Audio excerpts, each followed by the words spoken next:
From Dragon 360, this is Digital Banter, a podcast focused on modern marketing tactics and driving real business results. And now, here are your hosts, James and Zach. What's up, everybody? Welcome to another episode of Digital Banter. As always, I am Zach. With me, James. How's it going, everybody? One day he'll do an intro. I'm trying to get him to, put on his big boy pants, get used to it, but today is not that day. So what are we doing this week? Well, we're alluding to a lot of things, and we kind of want to really just reel it back in, right? Last week, we kind of did that from the previous couple, which was more have a guest, talk about some things a little bit more on a deeper level. Now we're kind of taking some of the concepts we've been talking about, and this isn't necessarily a series we're doing. It just kind of lines up perfectly. But what we're doing is we're just taking a more in-depth look, getting a little more granular and talking about some of the concepts more. So really what it is we're going to be talking a little bit more about the messaging and how you portray yourself in this world and go around really the idea that we keep talking about of creating demand as opposed to, capturing demand and all these things, right? Demand generation. It's a lot of what we're talking about. It's what we've been talking about. But ultimately, we can kind of start more at a top level and really break it down a little bit more. What is the difference, James, between creating demand and capturing demand? Yeah, so I think where there's a common misconception around creating demand versus capturing demand is really like at what point are they brand aware, and really at what point are you trying to sell to the customer? The way that we look at demand creation versus demand capture is in the demand generation phase, everything is problem focused. All of your marketing and content that you're putting out there is focused on educating the customer on what their problem is. And at this point, you're really not you're not considering, they're not at the point where they are looking for a solution. They're not at the point where they understand that, maybe they do understand that they have a problem, but they are not actively searching for a solution. And the demand creation phase between demand creation and demand capture is the most difficult phase in marketing, because really what you're doing is you're working your way up to an inflection point of that the customer has decided that they have a problem that's worth acting on. And when they hit that point that they are considering a solution, that's where that demand has been created, and the focus then shifts towards capturing that demand or converting that customer. Now, typically, if your brand is the one who created that demand, the capture phase should be a lot easier for you. But definitely there is an inflection point of where they are ready to find a solution to whatever their problem is. And I think it's really important for people to know that just because they've hit that inflection point doesn't mean that your brand is who they have decided to use for. You're not just like capturing a branded search at this point. This is them saying, okay, hey, I know I have this project management issue. I'm going to start investigating solutions to solve it. And that's where you shift from driving that demand is all the build up to realizing you have a problem. And then once you have the problem, once they realize they have a problem and are looking for a solution, then it becomes focused on demand capture activities. That's awesome. Ultimately, when it comes down to it, we want it to be, when you're creating demand, you don't have to overthink things. And I think that's something that I feel when you take from this, it's almost trying to think of how do I reinvent the wheel to create this demand. And as we've been alluding to, you don't have to reinvent the wheel, right? What you're doing is just not creating what I like to call the fly trap, right? You don't have a spider web and you're not trying to just capture everything that comes on in. It's more about how do you be the one who leads them down the right path by making them want to think in your, well, really that you are the right solution, right? Even if at the end of the day, let's say you are a spider web, yeah, but don't be just waiting there hoping to catch something. Lead them to what you're trying to do. I think Zach, what you're saying kind of leads into the common issue that we've been Yeah. talking about a lot when it comes to MQLs and top of funnel content and gated content at the top of the funnel, right? So the content that you're putting out there that's focused on driving demand, like all of those like educational ebooks, industry level content, like all of that stuff is really good. But I think where there's like this major common misconception is like once you have their information that you're going to be able to sell to them. And the reality is in the capturing in the demand gen phase or the creating demand phase, like it doesn't matter if you have their information or not, because at that point they don't realize that they have a problem and are ready to buy.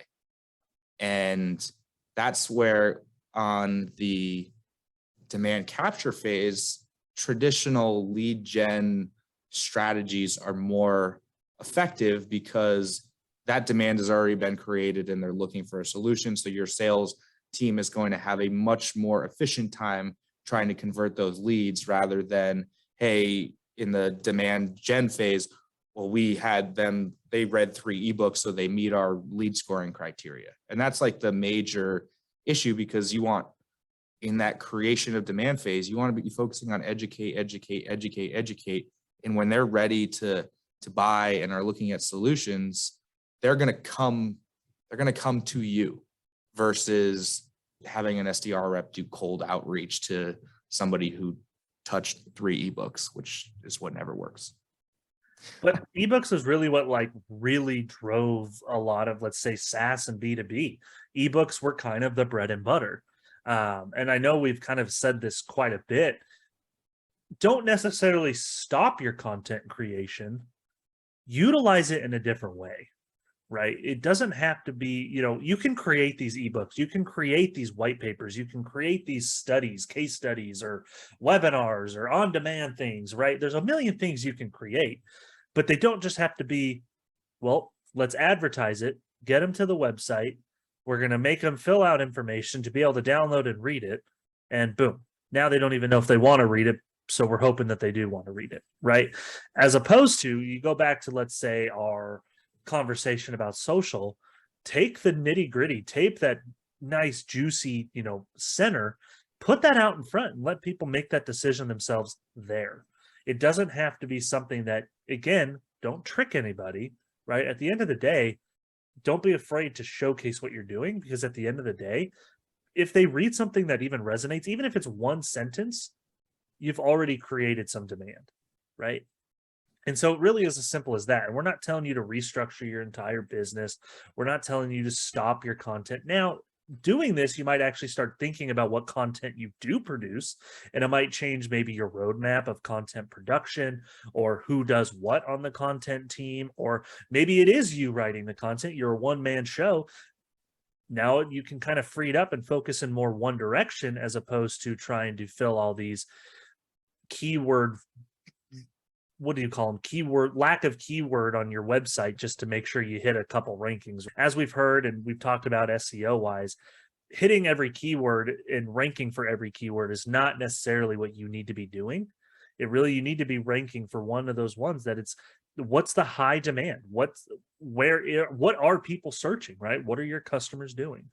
So one thing I know that James and I deal with a lot, and we get asked questions a lot. And well, one, we actually may need to do a podcast on what is ABM, but in ABM, account-based marketing, is it demand gen or demand capture? Yeah, so I feel like this is a very interesting topic that we deal with all the time. And I think there's a very large common misconception that ABM is a demand capture activity, because companies are thinking that it's a demand capture activity because they have curated these lists of target accounts that they want to go after.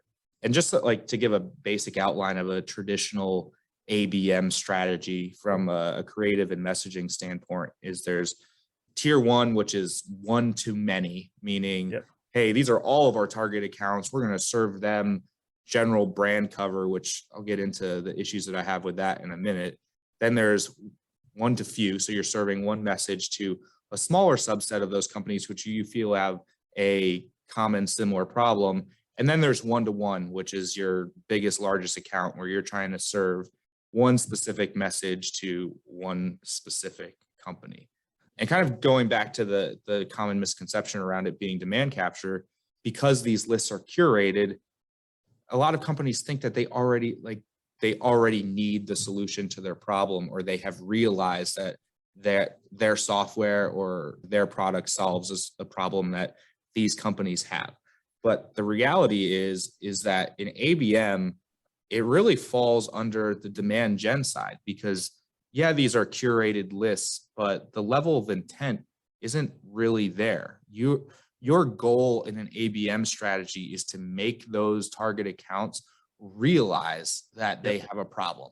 It's not to try to convert them, because if you are going to convert them, your sales team would just be doing that anyways, where marketing has to be more focused on creating that demand, making sure that they're aware of that problem. And ABM is a great tool because you can tailor the messaging towards those specific businesses and what you know about those specific businesses. But I think you're going to be really hard pressed to have a strategy that's solely focused on conversion, because the reality is when they are ready to convert, once they realize they have a problem, they are going to be doing their own research. You're going to be able to capture them via paid search. You're going to be able to capture them via retargeting. If you're the one who created that demand, like I said before, you should be at least within what they're looking at as far as their solution set. Absolutely. And what we've talked about before is it all really comes down to the messaging. It comes down to what you're putting out there. So again, we're not asking you to reinvent the wheel. A lot of places that, especially like when I'm on a client call and they're asking me like, well, how should we phrase this? At the end of the day, if you don't know where to start, go back to your roots. What are your value props? You created this business or this software or this service for a specific reason or a specific need or lack thereof in your market. So go back to that. How are you going to create demand? Well, you're solving these issues. There's hopefully a demand for your issue. If there's no demand for your issue, then that's a whole nother set of business problems. But at the end of the day, go back to what you're solving and use that in your messaging. And it doesn't have to be like the typical, do you need money? J.G. Wentworth style. What I'm trying to say here is relate it back to actual potential statistics, right? If you have a current client list and you're seeing that since coming on board with you, you've solved this specific issue, and you've seen your clients on average are seeing a 3 to 5x return or 3 to 5x improvement on all of these items, use that, right? You don't have to say, hey, J.G. Wentworth they're now 5x more, I don't know, calls a month than they were getting before. And all of a sudden people are like, okay, what's going on? Now in your actual messaging, let's say your headline, your description, your primary text, whatever channel you're on, kind of throw that point in there, right? Oh, this large company is doing this. Okay. And then you point them to maybe something more together. You get their brain thinking of, hey, I have this problem. I'm having lack of calls. My SDRs are complaining to me because I can't get more phone calls or warm leads coming in. They're all cold. That's just a way to kind of pinpoint that. And I know that was kind of a little long ramble, but at the end of the day, don't reinvent the wheel. Use what you have and just kind of twist it a little bit. Again, don't be tricker. Don't take that word twist and make it a trick. Just twist it around to create more of a creating demand, not capturing it. So I know you were talking about brand cover, James. Is there a time and place for brand cover? What is brand cover? Let's start there. What is brand cover?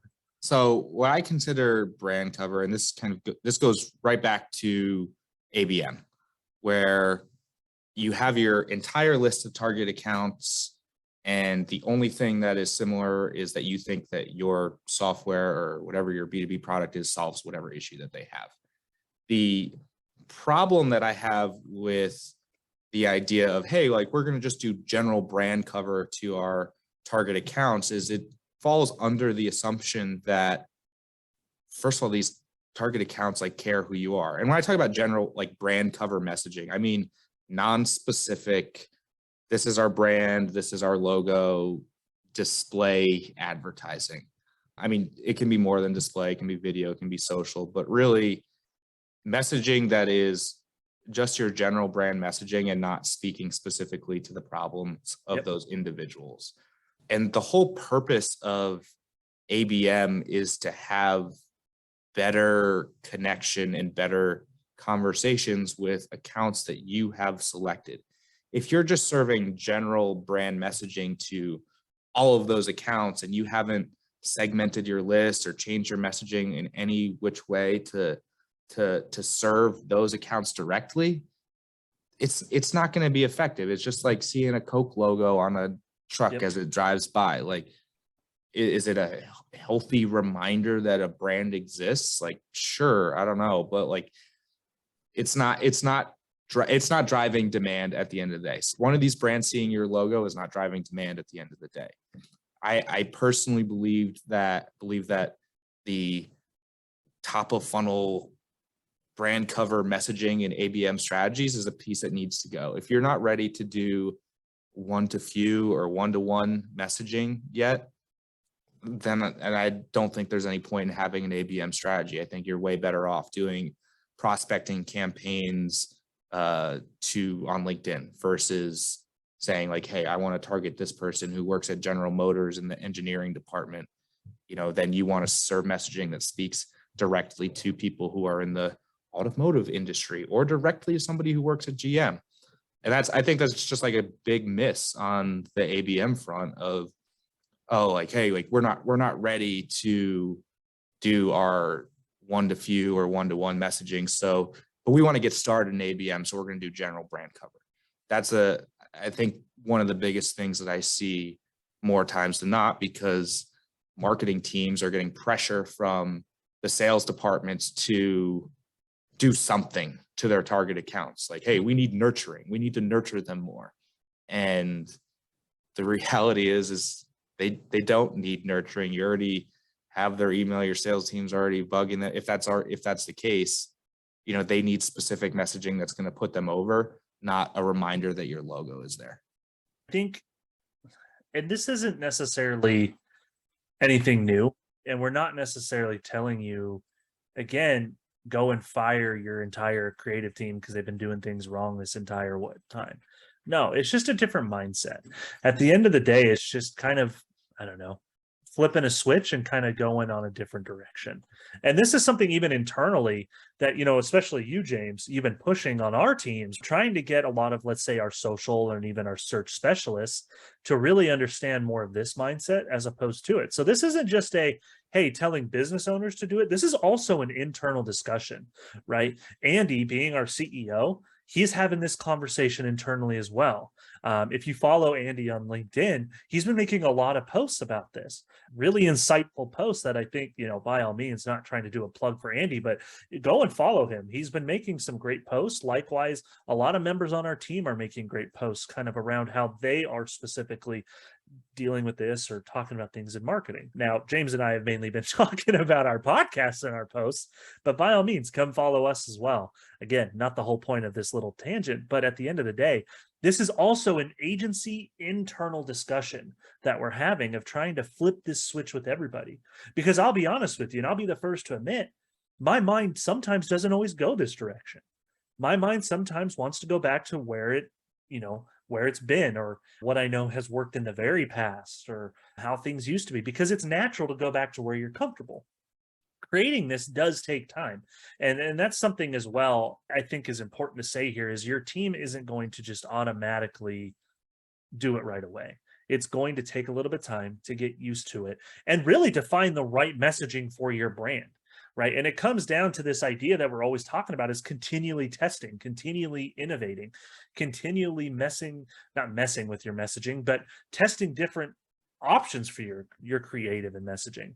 You're not going to nail it on the first time. If you do, I give you a round of applause. I mean, weird things happen, outliers happen. It has happened before, but usually not everybody nails it right on the head at the first go. It takes lots of iterations, A/B testing, heck, A, B, C, D, E, F, G testing. There's a lot of testing you can do, right? Now, going to the testing, don't just test stupid shit, right? We've talked about this before. Don't do the color test on your button. right? At the end of the day, that's probably not going to do it. I can tell you some things that I've done testing wise personally to kind of do this. I've done something as simple as changing just the call to action. Instead of just the learn more, sign up now, different things like that. Yes, on a lot of channels, you do have to choose one and you're going to have those basic buttons anyway. No way really to get around that, unfortunately. But on the creative itself, instead of just doing sign up to learn more today or something, change it. Make it where it is more talking about the industry. Are you wanting to, or we have the insights. Are you interested in learning more about this? Right. And that's just something off the top of the head. At the end of the day, I don't usually like to say, ask a question. It just came out of my mouth. But don't be afraid to play with just the call to action to get used to that.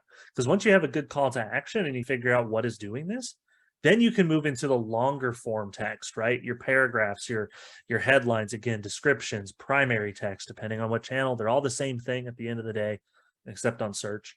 One thing I think is important in anything that you do is don't be afraid to leverage the pain points. We've talked about this before. Why are people coming to you in the first place? Leverage that, because I can tell you if one does it, another's having that in your industry. Right. Again, it goes back to what I was saying earlier. You created this software, the service, whatever it is for a reason. Leverage the shit out of that. Use it. If you're not using that, I implore you today to hit pause on Spotify or Apple, wherever you're at. Go talk to whoever needs to make this happen and come back and hit play and resume, and we'll listen to the rest of this. We'll give you a few minutes here to go do that, and we'll get back into it. Great. Now that you're back, so thanks for pausing and coming back and talking to your team about this.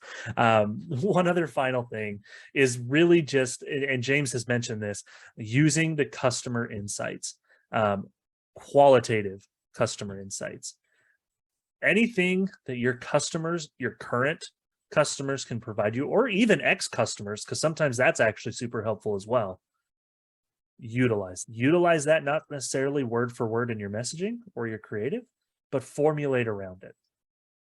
Zach, and I really think the big thing where this comes from and what we experience a lot on the agency side as an agency who does creative is trying to align with a client on messaging. Because really what happens a lot is clients have brand guidelines, agencies have opinions on what direction the creative should go in. And a lot of times what it comes down to is differences in opinion.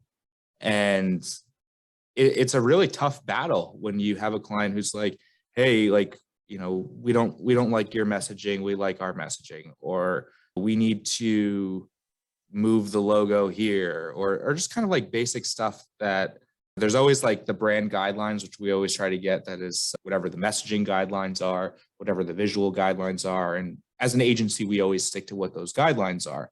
But then there's also the personal opinion of whoever is managing it. And I think in an agency client relationship, it is really difficult when you're in situations of differing opinions.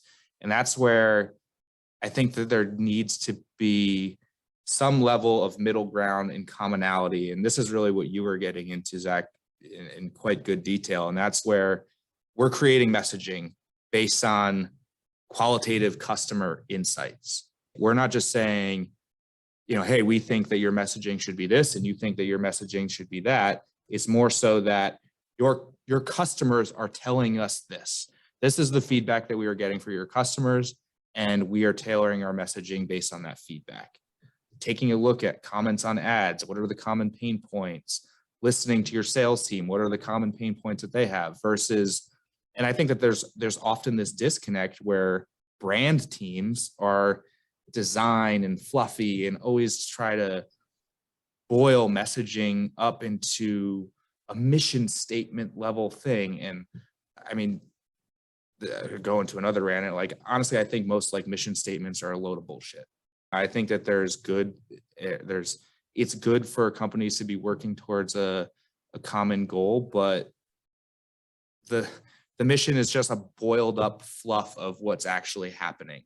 And in your messaging, you need to focus on what's actually happening and what those true pain points are versus the fluff of a mission statement. And that really goes back to what I was saying about brand cover too. Yep. Because brand cover is just fluff of a mission statement.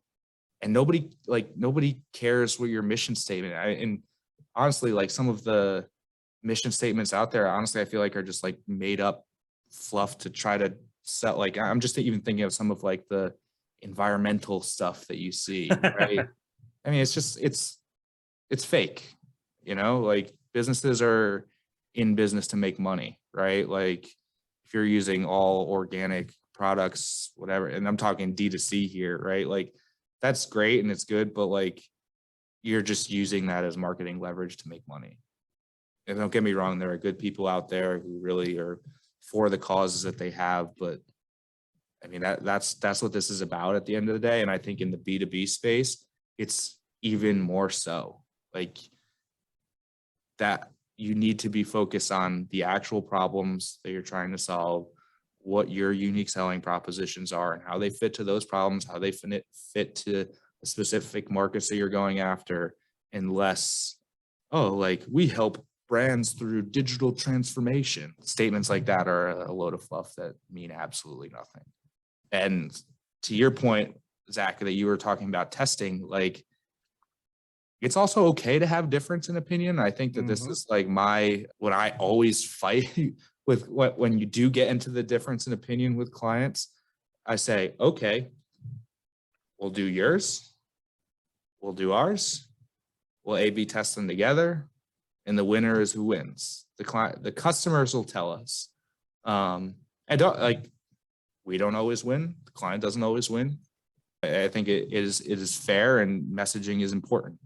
And it's important to test. And like you said, keep going, keep iterating. I mean, standard A/B testing is the challenger and winner, right? You're always trying to figure out what you have your leading creative, you're trying to swap it out with whoever the challenging creative is. If the challenging creative doesn't win, you just try again, try something else that's going to beat that. On that, I do want to make a mention, and we're not going to get into the nitty gritty here, but when you say don't be afraid to test, and we do various tests ourselves, it's because it really is so easy in today's world to do this testing. The channels, whether it's, social or search, there's so many ways that you can do various testing that it almost doesn't hurt you to do testing. If you're not testing something somewhere, I'd kind of be asking, what are you doing at the end of the day? Even if you have 4 different ads created in a way that is just a very basic creative test, which one is going to resonate more? When our next iteration comes out, let's use the new ones or the one that did best to formulate how we're going to go forward with those, right? That's something when we're doing a lot of monthly reports, James, we kind of touch on that. Hey, this was our best performing creative for X, Y, or Z reason. So going forward, when we do new tests because of this, right? And sometimes when we do have new tests, maybe it was just a fluke that this was the best performing and they flop. Again, it's called testing. No test is always going to be a winner, right? Not everything will always win. Some things will be a loss, but that in itself gives you information. Now, speaking on the channels, right? Kind of I think where we should take this now is really how do we build this idea of creating messaging for demand creation? And a lot of it starts with the channels, right? Whether you're doing an ABM push, paid social, there's online video. At the end of the day, you're wanting to use really get an idea of your customers' insights to understand their pain points. Do they align with what your value props are or some of the, let's just say, scenarios that you have been pushing? And if it doesn't, maybe think about changing that, but create product use cases out of these insights. How can your product fix this, right? Fix or be somewhat of a solution. I shouldn't say fix. Some things aren't always fixable. You're trying to create a category for yourself. Again, there's a lot behind that, a lot to that. And again, we're not asking to reinvent the wheel. What we're trying to do is get you to leverage what you are good at, why you went into business, what your product, service, whatever it is solves, and define your own category. Don't just be, as we talk about a lot, a project management tool. What are you? You're not just a project management tool. Hell, you could argue Google Sheets is a project management tool. Do you want to be compared to Google Sheets? You know what I mean? At the end of the day, what are you? Who are you? And what are you doing? Likewise, kind of goes back to this.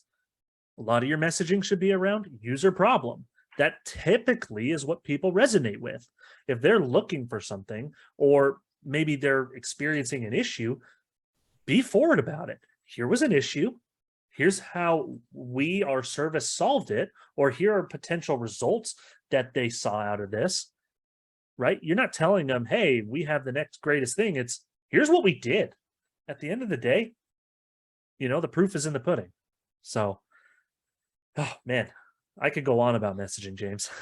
Yeah, I think the first thing when you're driving demand before you start any sort of creative strategy, step one is gathering those qualitative customer insights, because that is what is going to help you define what your messaging is.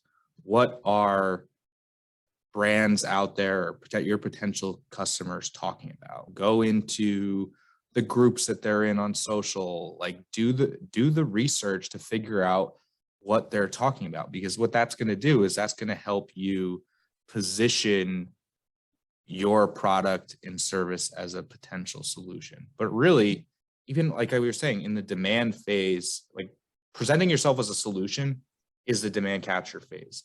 Like you just want to be involved in the conversation around what those pain points are and making it clear that those are your pain points and there are solutions out there for your problem, versus just trying to be salesy and like over the top, right? And I think that that's in marketing, we always think of like marketing and sales. You see a lot of leaders of organizations that are head of marketing and sales. I think demand gen is true marketing at the end of the day, because you are creating the demand, you are creating the category, you're creating your positioning, versus sales is just capturing demand, is taking people over the hump, versus creating a category. And I feel like I think there are a lot of D2C brands that did an amazing job of this, right? One of my favorite brands ever, and one of the brands that I look at the most when it comes to marketing and being innovative, is actually Yeti coolers. So Yeti now has 1 million competitors. Yeti was the first roto mold cooler. And I'll be honest, I didn't realize that I had a problem that I needed to keep ice in a cooler for 11 days or anything like that. But just like their brand and their focus on quality made you realize that there is a reason to have a better cooler than my Coleman that has nothing but water in it at the end of the day. And they went out there and created that market for themselves. Tesla, another one, right? People didn't realize they needed electric cars. And now Tesla has gone out and they've created the demand for electric cars. And there are a ton like Did Uber they invent created demand for electric themselves. cars though? No, but they are the ones who effectively created the demand for electric cars. Fair enough. Redefined the category. Correct. Absolutely. And I think that should be every brand's goal, is to redefine their category. And that's from product development to marketing to messaging to whatever your mission is. There's a lot that goes into that. No, that's awesome. One thing, a lot of it in how you develop your creative. Now let's talk like video, right? The best form of video, if you think about it, where is video king right now? TikTok, right? TikTok is probably one of the biggest contributors to this video age in recent times, let's say in the last 3-4 years. Okay. YouTube's been around for a while. You've got Facebook. They've always had some video aspect. Now they have Facebook Watch, I think is what it's called. Of course, Instagram has stuff, right? And Facebook and Instagram are actually going down the path of Facebook Reels, right? And that's to be the competitor to that of TikTok. And I think YouTube actually has YouTube Shorts as well, much like TikTok. So what does that tell you? Well, ultimately, short form content and video is king. People don't want a 40-minute video on your product.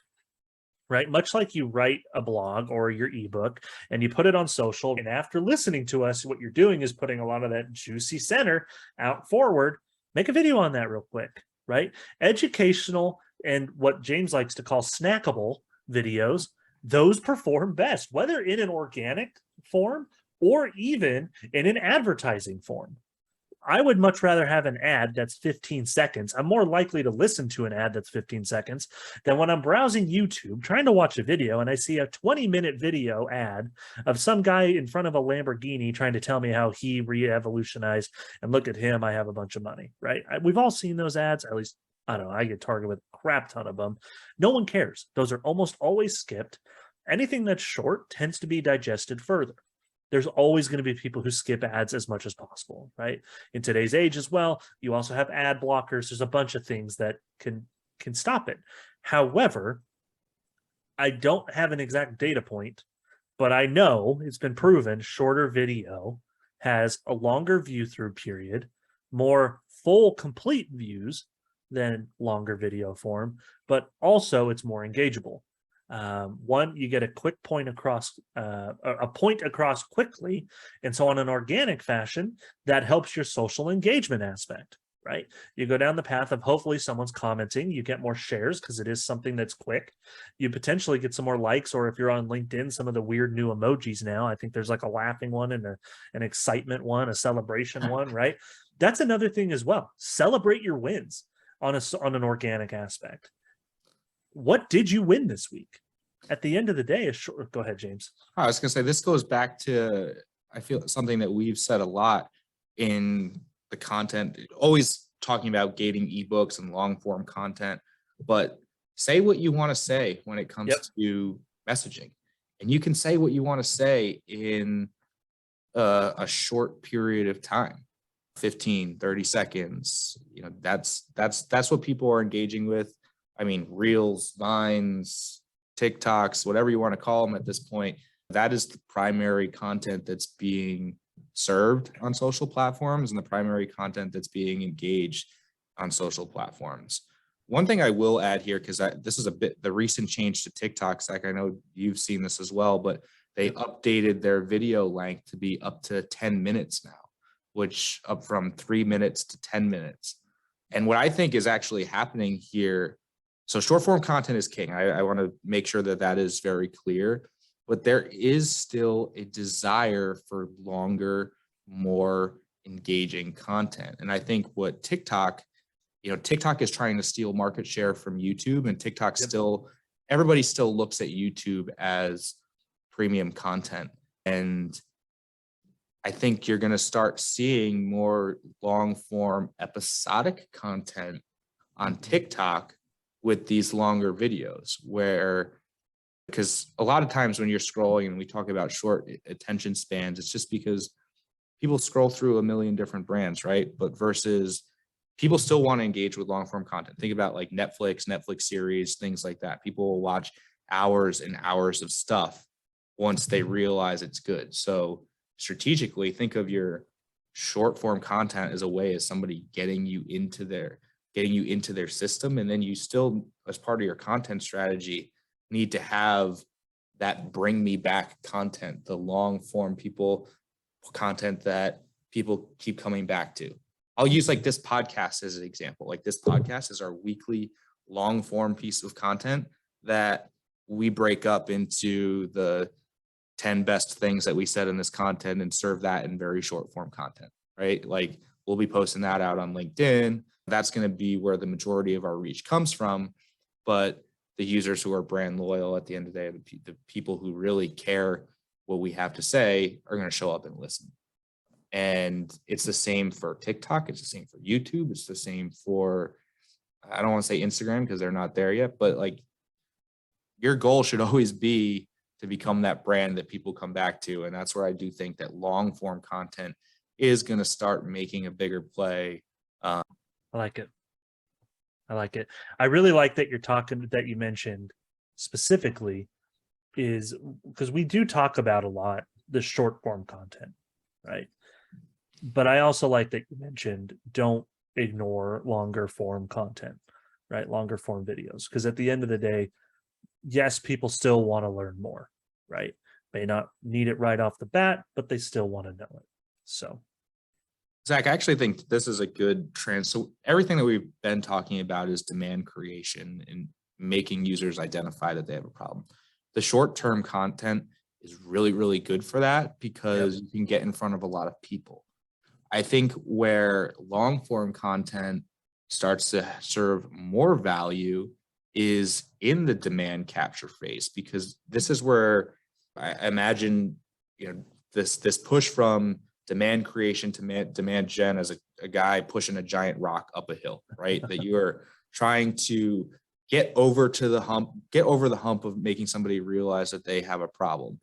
And then there definitely is a hard push of trying to convince somebody that you are the right solution, but it does get easier because they're already understand that they have a problem and they're looking for it. And it should get easier the more information that they have. So where long form content comes in really helpful is in that, like, pushing them over the hill phase, because they've identified that they have a problem and they're just trying to get over, you're just trying to get them over the hump and realize that get the nitty gritty details. What are the product specs? What are the integrations? What are the things that are now very specific to their problem that your product solves?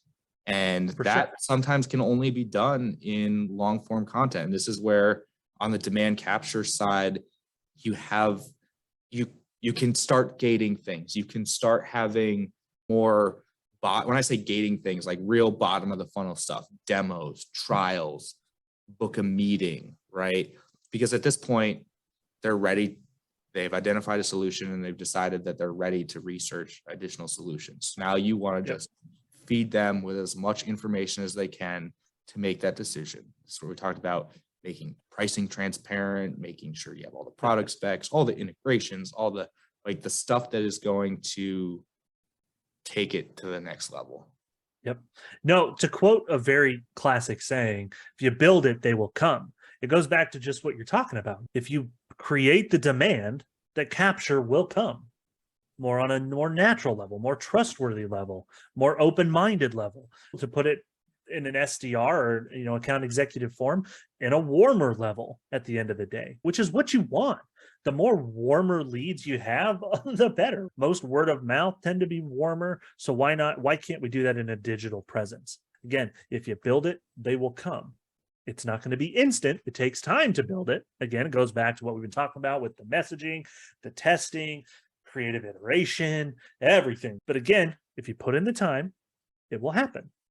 So really, where do we go with this? It all comes down to starting with the channels, whether that's social retargeting. Okay, now that we've built the demand we've created the demand, how do we capture it? How do you do that messaging? Let me back up a moment. This is where I'm saying it goes with those on these channels. So a lot of these demand capture channels tend to be on the retargeting side. So you've got social media retargeting. There's the review sites, right? We mentioned, what is it, G2 all the time. I think that's one of the biggest ones for software. I think there's also Capterra is another big one, right? Focus on a lot of those. At the end of the day, don't necessarily stop what you were doing in the demand creation process. Keep that messaging going, but hit them more on a deeper level each time. You created the demand with maybe something simple, right? KISS, keep it simple, stupid. Right now that we're in the retargeting phase, you have these, you're engaged following, you have people who are warmer to you, understand you. This is where a lot of that longer form content can come into play, more the nitty gritty. This is where, in my opinion, and I think, James, you agree with this, where you go more into the case studies. And it's not just talking about a really cool KPI or a value that came out of that case study, but it's actually, hey, here's the full-on case study we did with, let's say, Tesla or Boeing or all of these huge companies, right? As well as, and maybe it isn't a huge company, maybe it is somewhat of a smaller company, you can go into the use cases, right? Because not every company that has clients is going to have the Amazons, the Teslas, right? There's only so many of those companies to go around. as well as they have a lot of internal teams to fix a lot of their problems. But if you have use cases of, hey, we're working with someone in the landscaping industry, here's how they use it, and here's how we've simplified their processes by them using us, right? And you can keep it all the way down to company specific, to industry specific, really just letting other people know, like, hey, if you're in this industry, here's someone else in your industry using this, and here's what they're doing with it, right? And if they don't want to share, don't use my company name and your collateral, okay, keep it generic. But at the end of the day, saying someone in the landscaping company is using your product, you have every right to do that. Because at the end of the day, you built it, all those solutions exist, you're just putting an industry in front of it. Whew. Messaging. Who knew? It's crazy. There's so many things that you can do with it. And one of the last things that you can really touch on is that call to action. A lot of the time for typical demand capture is book a demo, get a free trial, schedule a meeting, book a meeting, whatever you say, right? At the end of the day, those are your typical ones. When you're in the retargeting aspect and you are now over the hill, as James was saying, you're getting them to just now understand or go deeper level and get them to actually fill out information. This is where I personally feel these ones are okay, to be very upfront with them. Hey, you've read all this stuff from us. Why not try a free trial? Here you go. Here's 7 days or 10 days or 30 days, whatever you do, right? Do you have more questions? Take time to speak to one of our sales representatives who can discuss this further, right?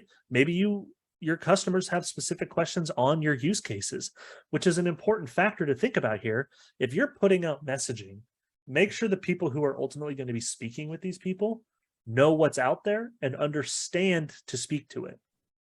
I assume, and if we were to look at like a larger company, there tends to be a lot of silos, right? You have salespeople who are over specific either geos or specific industries or sectors, whatever you want to call it. So yeah, make sure things are routed properly there. But ultimately, if you're just a team of just a couple salespeople and you don't have time to make sure everyone is a specific expert, just make sure they understand, hey, we're putting out these use cases. I recommend you go look at them for the first 30 minutes of your shift or something like that. And then we'll get into sales calls.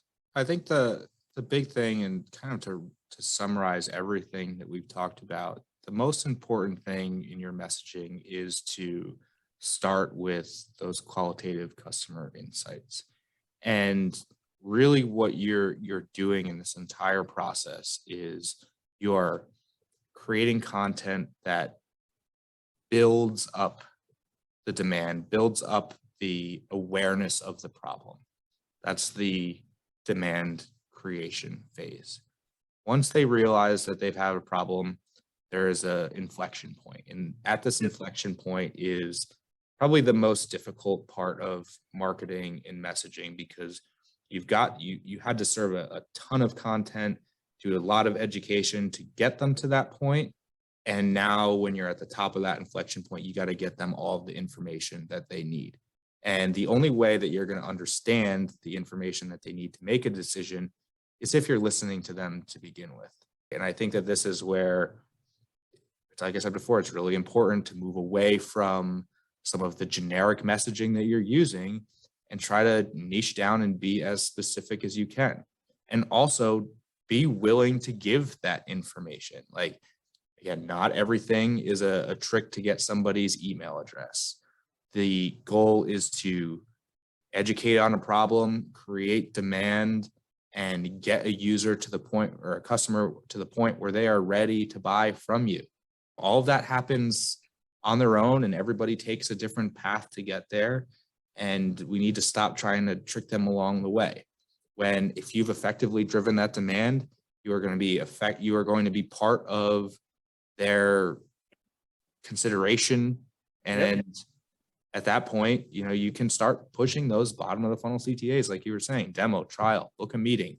Like, they will come to you at that point, and your sales team will be very happy about it, because they are going to close those meetings at a much higher rate than the industry level state of project design ebook that you put out there, right?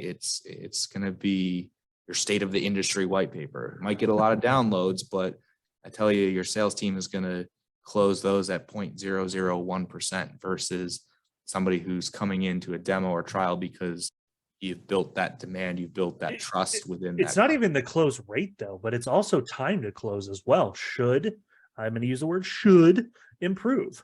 Yeah. Right. If you're creating all this content that is speaking to what you do in general, I don't know how you don't close faster.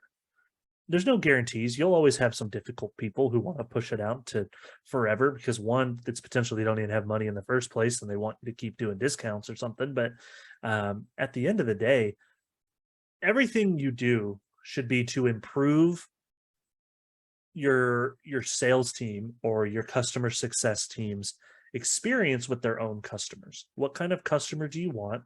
So create the demand for that customer. Not every customer or prospect is going to be right for your service, software, whatever it is. And that's something that is important to know too.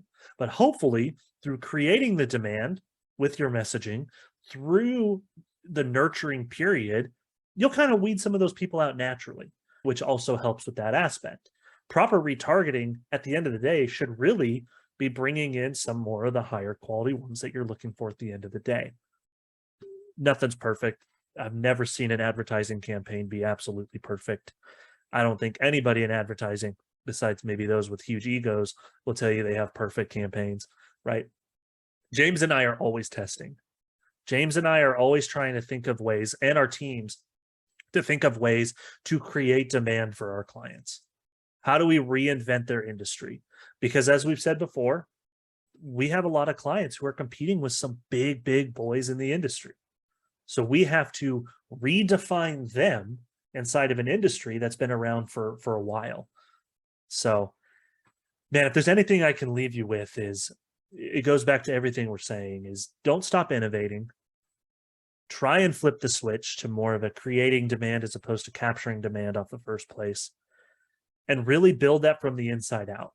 Because it has to start with your team. It has to start with you before you can start selling that to people. Right. And we're not a sales podcast, but at the end of the day, what is marketing really trying to do? Right. Our goal is to turn your sales team into order takers. Boom. That's pretty much it. Think of marketing as like, we want to build up, we want to have messaging that builds them up to the point where they are just showing up to the counter at Target and purchasing. That's what we want. I mean, yep. We know it's more difficult than that, and that's, not the reality. But if you set that as your goal, and your goal is to get your customers all the information that they need to effectively make a decision, the likelihood of that being the scenario increases drastically, and your sales team will be very happy. I love it. Well, awesome. Again, thank you so much for joining us this week. I think this is probably one of our more shorter ones. I don't actually know how long this one is. But nope, it's right on par with where we've been every week so far. So look at that. When we're talking, I just feel like it goes so fast. So thanks for joining us. Thanks for joining James and I. We're going to see you next week, and we're kind of keep getting into some more of these nitty-gritty topics. So thank you again. And I guess you'll hear us next week. Thanks for listening to Digital Banter. If you enjoyed today's episode, please be sure to like and subscribe wherever you get your podcasts. New episodes are uploaded every Friday. In the meantime, keep up with the show by following James and Zach on social media. Links are in the show notes.